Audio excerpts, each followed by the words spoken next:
Mga kapuso, arestado ang nagpapakilalang talent scout na nangaabuso umano sa mga gustong maging modelo. Ang masesela nilang video, ibinebenta pa umano online. Narito ang aking eksklusibong pagtutok. Sa pakikipagtulungan ng pamunuan ng isang condominium sa Iloilo City, na-penetrate ng PNP Anti-Cybercrime Group ang unit ng 29 anyos na si alias Cadio. You are under arrest for violation of Section 4, Paragraph A, B, C, D. Si alias Cadio, ayon sa mga otoridad, ay nagpapakilalang talent scout online. Humahanap umano ito ng mga aplikanteng nais na maging modelo ng isang bogus na online gambling channel. At kapag kumagat na sa offer ang mga biktima at makipagkita na mga ito kay alias Cadio sa paiba-ibang condo unit na nagsisilbi umanong studio. He will manipulate or exploit the minors to have videos, sexual explicit videos and photos, then to the point that he will entice these minors to also to have sexual activities with him. Lingid sa kalaman ng mga biktima, ang mga pribadong videong ito for sale na in just few minutes. So after that, the sexual activities will be recorded for a fee. So worth of 17,000 to 24,000. Customers are usually from foreign countries. Ayon sa PNP-ACG, December 2025 pa nagsimula ang modus na ito ng suspect. Palipat-lipat umano siya ng condo/studio para hindi agad matrace. It was reported to us by the victims. So with the assistance of their guardians, then we conducted examinations of the digital platform. Then we found out that he's really engaged in these activities. Karamihan sa mga biktima, Usually students, minor, so college students, then yung mga easily enticed to have money. ayaw magsalita sa ngayon ng suspect na kinasuhan na ng paglabag sa Anti-Online Sexual Abuse or Exploitation of Children at Anti-Child Sexual Abuse or Exploitation Materials Act. Paalala ng pulisya, lalo na sa mga kabataan na gustong mag-artista, modelo at iba pa. Huwag basta-basta magtiwala sa mga promotions or advertisement dito sa platform na hindi nyo kakilala ang mga taong nag-o-offer. Kailangan ma-validate natin kung sila ay mga professional at licensed or authorized promoter. Emil Sumangil, nakatutok, 24 oras. Sa Baguio at Quezon City, nasagip ang 20 babaeng biktima ng human trafficking. 6 sa kanila menor de edad at ibinubugaw online. Nakatutok si John Consulta. NBI po, NBI. Hindi na nakapalag ang mga target ng National Bureau of Investigation o NBI sa hotel na ito sa Baguio City. Arestado ang 2 suspect na umano'y nangako magdadala ng mga babae para sa kanilang parokyano. 11 babae na nirecruit mula sa Central Luzon ang nasagip matapos silang dalhin sa hotel para umano abusuhin. Kumukuha po sila ng mga kababaihan mula Bulacan, paakyat po ng Baguio at dadali sa Baguio kung saan doon po i-aalok nila for sexual favors kapalit po ng malaking halaga. Bago maisara ang transaksyon at paakitin sa Baguio, ay kinukuhanan umano sila ng litrato ng mga bugaw. Ang kanila pong transaksyon ay sinasagawa sa iba't ibang social media platform kung saan ang mga larawan ng kanilang mga biktima ay sinesend po nila sa kanilang mga customer na siya namang namimili. 6 sa 11 sinagip ay mga minor de edad. Itinurn over sila sa Baguio City Social Welfare and Development Office para sa psychological intervention. Sinampahan po namin ng kaso sa paglabag ng Anti-Human Trafficking Law as amended at RA 7610 ang 2 akusado. Sa Quezon City naman, 9 na female therapist sa isang spa ang nasagip ng NBI OTCD matapos mabisto ang extra service na patagong inaalok sa kanilang mga kliyente. Kailangan po nila ng professional help sa pinagdaanan nila, sa trauma po na pinagdaanan. Kailangan pong makorek at ma-reverse po. Wala pang pahayag ang mga inaresto sa dalawang hiwalay na operasyon. John Consulta, Nakatutok, 24 Oras. Kritikal ang turing ni Pangulong Bongbong Marcos sa problema ng basura sa bansa, lalo't nagsilutangan sa dagat at estero ang karamihan niyan. At para tugunan ang problema, nais ng Pangulo na magamit ang basura sa paglikha ng kuryente. Nakatutok si Ivan Mayrina. Sa nakalipas sa magdamag, 5 truck ng basura na ang nahakot sa bahagi ito pa lang ng Manila Bay sa Jokno Boulevard sa Pasay City. Pero pasado alas 9 ng umaga, tambak pa rin kalat ang dinatnan sa inspeksyon ni Department of Public Works and Highways o DPWH Secretary Vince Dizon. Sabi niya kahapon may garbage crisis. Bagay na tinanong kay Pangulong Bongbong Marcos nang siya naman ang nag-inspeksyon. Yeah, it certainly is. Well, just look at it. Does that look critical to you? It does to me. So yes, I wouldn't call it a garbage crisis, but that is the problem that we are facing. Sa landfill sa Tarlac padadalhin ang basura mula rito. Tingin ng Pangulo dapat i-develop na ang pagdadala nito sa mga pasilidad kung saan pwede itong gamiting panggatong para makalikha ng kuryente. Dahil yung mga landfill puno na at pamahal na ng pamahal. Ang ating iniisip, imbis na landfill dadalhin sa waste to energy plant. Ginagawa na yan sa ibang mga bansa. Sa taya ng Department of Energy, ang 9 na toneladang basurang nalilikom sa Metro Manila kada araw ay kaya mag-produce ng 200 megawatts ng kuryente na pakikinabangan ng hanggang 200,000 tipikal na bahay. Pero kailangan maayos dahil lumilikha ng usok ang karaniwang proseso. Ayaw natin na dagdag sila sa emissions. So it has to comply with certain environmental requirements. Sa mga Tokyo, mga Singapore, wala kayong makakitang usok. The technology is really proven already. Sa Oktubre, mapipili na ang landfill operator sa magtatayo ng ganyang pasilidad. Bagamat 2 taon o higit pa bago ito tuluyang mapakinabangan. Habang wala pa yan, ganito muna. Clearing, dredging, masinop na paglilinis sa mga basurang bumabara sa mga daluyan ng tubig.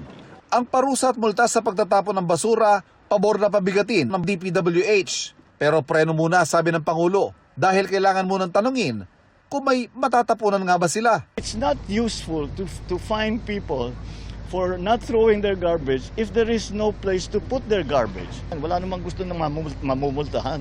Pero kailangan bigyan din natin ng facilities na kung saan pwede itapon yung basura. Ganun lang kasimple kung minsan yan eh. Ivan Mayrina, Nakatutok, 24 Oras.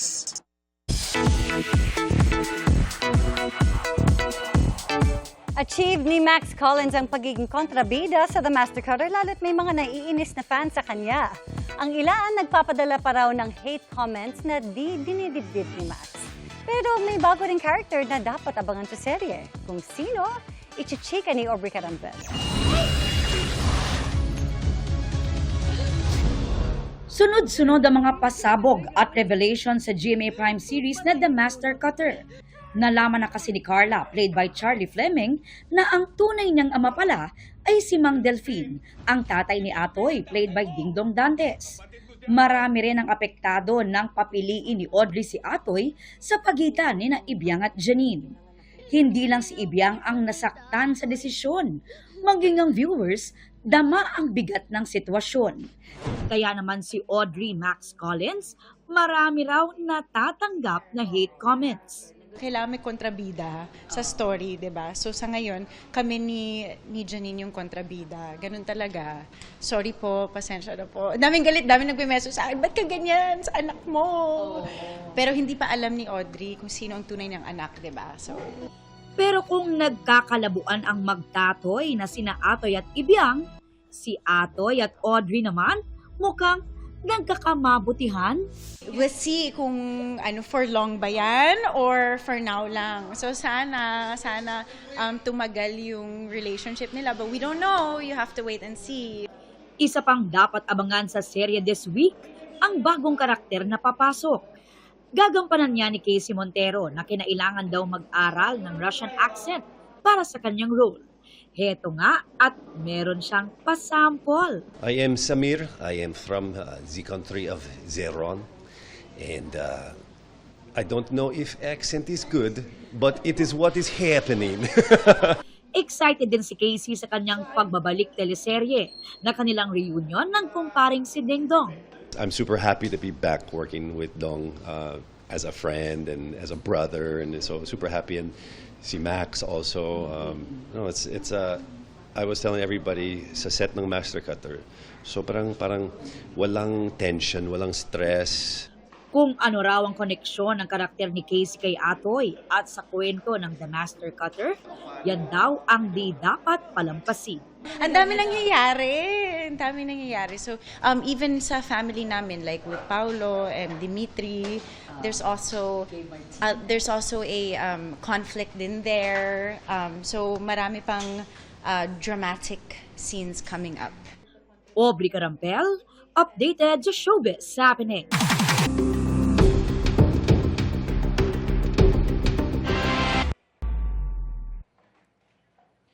Emil, ilang beses nagkasagutan itong mga abogado ng prosekusyon at depensa. Yan ay nung sagutin isa-isa ng depensa yung ebidensya ng prosekusyon tungkol sa umano'y hindi wastong paggamit ng confidential funds ni Vice President Duterte. Kabilang na dyan yung iba-ibang mga pangalan at yung tanong na may mandato ba, dapat ba na mayroong confidential funds si Vice President Duterte.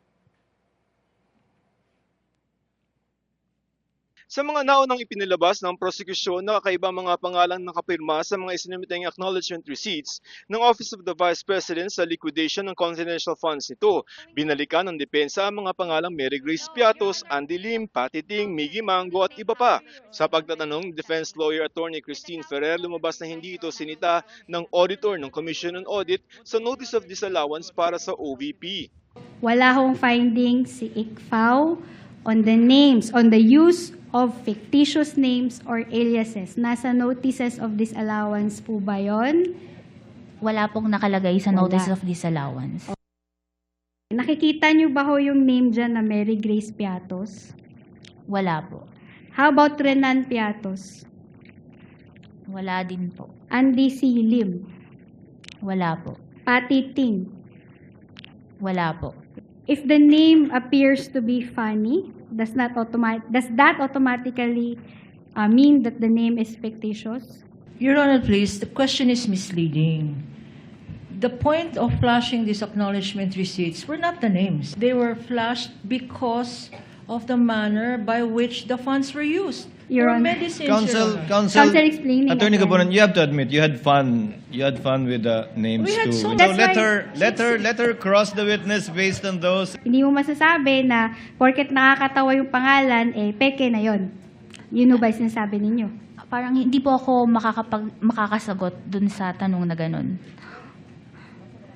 Okay, basta walang findings na ganun, no? Tungkol naman sa kawalan ng official receipts o sales invoice para sa mga biniling bagay gamit ang confidential funds, ipinunto ng depensa na sa ilalim mismo ng joint circular, hindi otomatikong humihingi ng resibo. Pwede ang mga acknowledgement receipts lamang.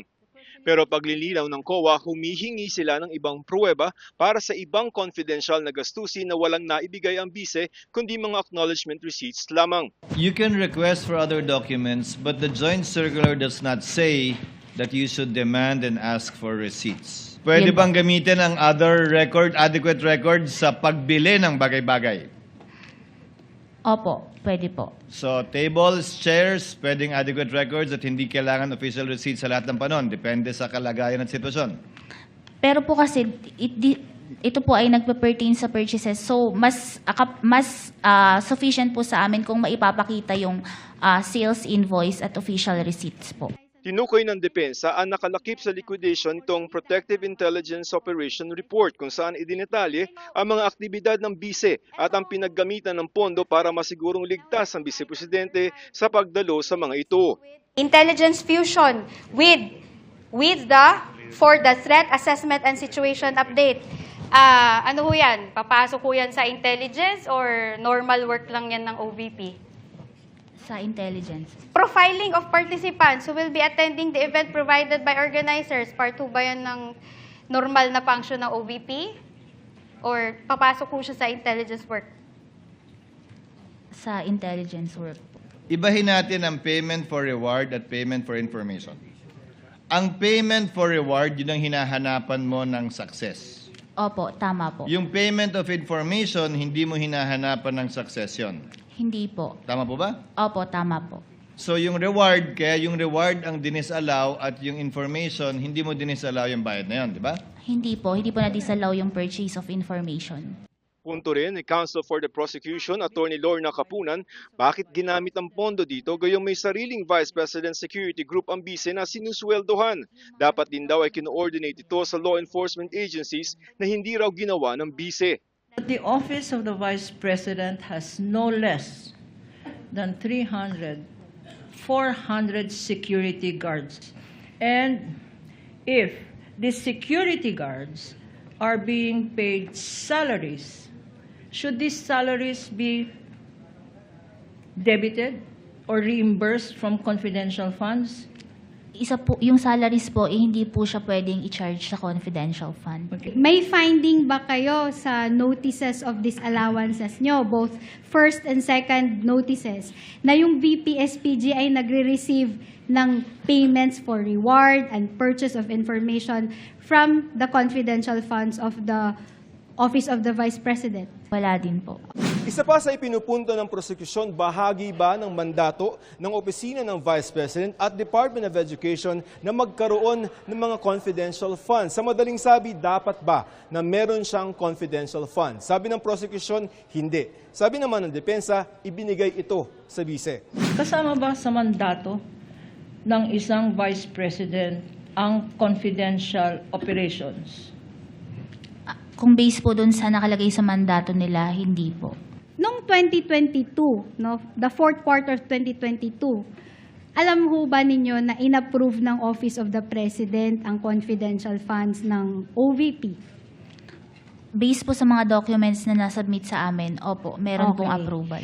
Noong 2023 ho, nasa General Appropriations Act po yung confidential funds ng OVP. Tama po? Based po sa mga submissions sa amin, opo, nasa GAA po. Okay. Punta ko tayo sa third quarter. Covered ho to na. Emil, sa susunod na linggo na ulit ang impeachment trial at next week ang ipapatawag na ng korte ay yung dalawang disbursing officer. Sila yung mga tumanggap nung kumuha ng pera mula sa bangko. Itong sila Gina Acosta at si Edward Fajardo. Emil?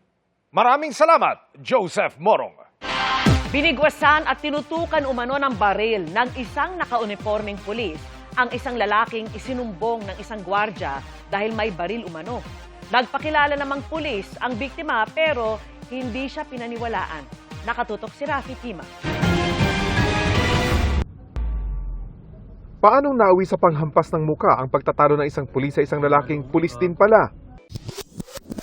Sa umpisa, tila normal na nag-uusap lang ang dalawang lalaki sa labas ng isang supermarket sa Quirino Highway sa Baysa, Quezon City. Maya-maya pa, tila nagpumiglas ang nakashorts matapos akmang kukunin ng uniformadong pulis ang kanyang sling bag. Nagpakilala namang pulis din ang nakashorts na pulis at inilalabas na ang kanyang ID. Pero bago mailabas ang kanyang ID, pilit na umanong kinuha ang kanyang sling bag. Hindi gaanong kita sa video, pero naglabas na pala ng baril ang naka-uniforming pulis at tinutukan ng nakashorts na pulis at mabilis kinuha ang kanyang sling bag. Hawak ang kwelyo ng sinitang pulis, ipinasok na naka-uniforming pulis ang kanyang sinita pabalik sa loob ng supermarket. Sa investigasyon, lumalabas na pinaghinilaan palang nakashorts na pulis dahil lang daw sa kanyang suot. Palabas na siya ng establishment. So pinakita niya yung receipt niya. Hindi niya pala alam na itong supervisor sa grocery store is nagtimbre na dito sa mga security guard na parang suspicious, allegedly suspicious. Ang nakashorts na pulis, investigador pala ng kalapit na QCPD Station 3. Ang nanitang pulis naman, naka-assign sa Malabon Police at nagkataong nasa supermarket na pinagsumbungan ng mga security guard kaugnay sa kahinahinala daw na lalaki. Sa loob ng supermarket, naging lalong agresibo ang uniformadong pulis at hinampas sa muka ang kanyang sinita. Nung nadapa, sabay dinaganin itong muka niya, tsaka pinusasan. So nasama itong isang security guard natin, lady guard natin sa kaso kasi nga nakiapak din siya. Inapakan niya rin yung victim police natin without any probable cause naman.